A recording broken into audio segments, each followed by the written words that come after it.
السلام علیکم، میرا نام ہے موہد اور آپ دیکھ رہے ہیں میرا یوٹیوب چینل۔ تو ہم اپنے یوٹیوب چینل پر ڈیفرنٹ کنٹینٹ یوز کرتے ہیں، بٹ اس بار ہم ہارر سٹوریز لائے ہیں۔ تو جسے بھی ہارر سٹوریز ہماری اچھی لگے وہ ہمیں ضرور کمنٹ میں نیچے بتا سکتا ہے، اور انسٹاگرام اکاؤنٹ پہ شیئر بھی کر سکتا ہے، ہم اس کی سٹوری ضرور نریٹ کریں گے۔ تو جی سب آیت کرسی پڑھ لیں، کیونکہ سنا ہے جب اس طرح کی مخلوقات کا ذکر ہوتا ہے تو وہ قریب آ کر بڑے غور سے سنتی ہیں۔ تو چلیں اب ہم سٹوری سٹارٹ کرتے ہیں۔ السلام علیکم معز بھائی، آپ خیریت سے ہوں گے؟ اللہ تعالیٰ آپ کو اور آپ کی یوٹیوب فیملی کو سلامت رکھے۔ میں کسی وجہ سے اپنا نام ظاہر نہیں کرنا چاہتا، اور میں کراچی کے مردہ خانے میں کام کرتا ہوں، اور مجھے یہاں کام کرنے تقریباً 3 سال ہو چکے ہیں، اور یہاں کی مجھے کافی معلومات حاصل ہے۔ میرے ساتھ یہاں کچھ ایسا واقعہ پیش آیا جو کہ میں ابھی تک نہیں بھول سکا۔ یہ واقعہ 19 مئی 2024 کا ہے۔ وقت رات 8 بجے کے قریب میرے پاس ایک ایسی میت آئی جو کہ ایک ضعیف العمر بزرگ کی تھی۔ جب میت آئی تو لائقین کو آخری اظہار کرایا گیا، پھر میت کو چلر میں رکھنے کے لیے لے جایا گیا۔ جب میں میت کا چہرہ دیکھ رہا تھا تو اس بزرگ کی آنکھیں کچھ اس طرح کھلی ہوئی تھی جیسے کوئی سو رہا ہوتا ہے۔ کچھ دیر بعد جب سب دستاویز مکمل کیے تو میں نے میت کو چلر میں رکھ دیا۔ تقریباً رات 1 بجے کے قریب مجھے کچھ ایسا محسوس ہوا جیسے چلر کے اندر کوئی لاش حرکت کر رہی ہے۔ میں گھبرا کر اٹھا اور میں چلر کے قریب گیا، اور میں نے ہمت کی۔ جب میں نے دروازہ کھولا تو میت کے منہ سے کپڑا ہٹا ہوا تھا، تو میں نے دوبارہ کپڑا ان کے چہرے پر دے دیا، اور میں باہر آ کر اپنی چیئر پر بیٹھ گیا۔ تھوڑی دیر بعد مجھے واش روم کی طلب ہوئی۔ میں واش روم گیا، اور فارغ ہو کر جب میں ہاتھ دھو رہا تھا تو مرر میں نے جب دیکھا تو میرے پیچھے وہی کفن پہنے بزرگ کھڑے تھے، اور ان کی آنکھوں سے خون بہہ رہا تھا، اور وہ مجھے کہہ رہے تھے کہ میری مدد کرو۔ میں وہاں سے بھاگا اور جا کر اپنی چیئر پر بیٹھ گیا اور قرآنی آیات پڑھی۔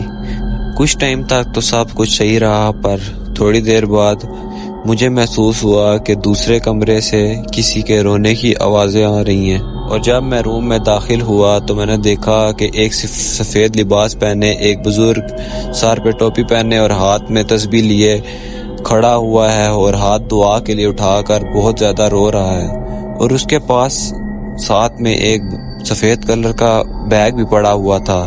میں نے اسے آواز دی اور پوچھا آپ کون؟ لیکن ان صاحب نے مجھے کوئی جواب نہیں دیا۔ تو پھر میں ان کے تھوڑا اور قریب گیا اور میں نے پوچھا آپ کون؟ اور موئی جب ان صاحب نے اپنا چہرہ میری طرف کیا تو میں خوف کے مارے پیچھے ہٹ گیا، کیونکہ وہ وہی بزرگ تھے جنہیں شام 8 بجے میں نے چلر میں رکھا تھا۔ میں خوف کے مارے وہاں سے تھوڑا دور بھاگ گیا، لیکن انہوں نے مجھے کوئی نقصان نہیں پہنچایا، اور ان کی آنکھوں سے خون بہہ رہا تھا۔ وہ ایک ہی بات بار بار دہرائے جا رہے تھے، دعا کے لیے ہاتھ اٹھاؤ، میری بیٹیوں کو ان سے بچا لو، انہوں نے مجھے بھی استعمال کیا تھا، اور دیکھو میں مر گیا، اور آج بھی میں اسی طرح بھٹک رہا ہوں۔ معز بھائی، میری اس وقت حالت کچھ ایسی ہو گئی تھی، میں کچھ بول نہیں پا رہا تھا، کچھ کر نہیں پا رہا تھا، مجھے خوف نہیں لگ رہا تھا، لیکن میں خود بخود پیچھے ہٹتا جا رہا تھا، اور دل میں عدل کرسی اور اللہ کا نام لے رہا تھا۔ کچھ ہی دیر بعد وہ چیز غائب ہو گئی، اور میں نے اپنے دوست کو بلایا اور اسے سارا واقعہ سنایا۔ اسے بھی میری اس بات پر یقین نہیں آ رہا تھا۔ وہ بھی میرے ساتھ چیئر رکھ کر بیٹھ گیا، اور پوری رات ہمیں انہی بزرگ کی چلنے کی آوازیں آتی اور چلر سے مختلف آوازیں آتی، میرا ساتھ دو، میری بیٹیوں کو ان لوگوں سے بچا لو۔ لیکن جب ہی صبح فجر کا وقت ہوا تو ہمیں صاف آواز آ رہی تھی ان بزرگ کی چلر کے اندر سے کہ وہ درود پاک پڑھ رہے ہیں۔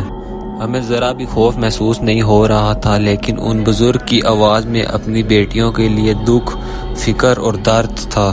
جب ان کے رشتہ دار انہیں لینے آئے تو ایک حیرت انگیز بات پتہ چلی۔ ہوتا یوں ہے کہ جب کوئی میت ہاسپٹل میں آتی ہے تو اس کا نام ایک رجسٹر پر درج کیا جاتا ہے، لیکن اس رجسٹر میں میت لانے والے شخص کا نام درج تھا، جبکہ ادھر میت کا نام ہونا چاہیے تھا۔ اس نام کو درست کیا گیا اور میت کو اس کے گھر والوں کے حوالے کر دیا گیا۔ اور حیرت انگیز بات یہ ہے کہ جب اس میت کو ان کے حوالے کیا گیا تو اس میت سے کھلے ہوئے پھولوں کی طرح خوشبو آ رہی تھی، جیسے کہ وہ بہت ہی نیک اور پاکیزہ شخص ہوں۔ اور عجیب بات یہ ہے کہ اس میت کو حوالے کرنے کے بعد ہمارے ہاسپٹل میں کوئی اور میت نہیں آئی۔ چلر سے 3 دن تک آیت الکرسی اور تلاوت کی آوازیں آتی رہی، اور ساتھ ساتھ یہ بھی آواز آتی رہی کہ میری بچیوں کو بچا لو، اس نے میرے ساتھ اچھا نہیں کیا۔ میری دعا یہ ہے کہ ان بزرگ کو جنت الفردوس میں اعلیٰ مقام عطا فرمائے اور ان کی بیٹیوں کے نصیب اچھے کریں اور انہیں اپنے حفظ و امان میں رکھیں۔ تو معز بھائی یہ تھا میرا حقیقی واقعہ، اگر آپ کو پسند آیا تو ضرور اپنے چینل پہ شیئر کریں۔ بہت شکریہ، آپ نے اپنی سٹوری شیئر کی، اور جس نے مجھے اپنی سٹوری شیئر کرنی ہے مجھے انسٹا پہ میسج کر سکتا ہے، میں اس کی سٹوری پہلے پڑھوں گا، اور مجھے اگر اچھی لگی تو میں ضرور اسے نریٹ کر سناؤں گا۔ تو یہ تھی آج کی سٹوریز، امید کرتا ہوں آپ کو آج کی سٹوریز پسند آئی ہوں گی۔ تو دوستو چینل کو سبسکرائب کرنا مت بھولیے گا، اور بیل آئیکن کو دبانا مت بھولیے گا۔ بیل آئیکن دبائیں گے تو میری سٹوریز آپ تک پہنچیں گی اور آپ کو نوٹیفیکیشن آ جائے گا۔ اور یہ تھا آج کے کنٹینٹ، انداز سے ہمارا یہی کنٹینٹ ہوگا۔ تو اگر آپ چینل پر نئے ہیں تو چینل کو سبسکرائب کر لیں اور اپنی فیملیز اور فرینڈز کو شیئر کریں۔ اللہ حافظ۔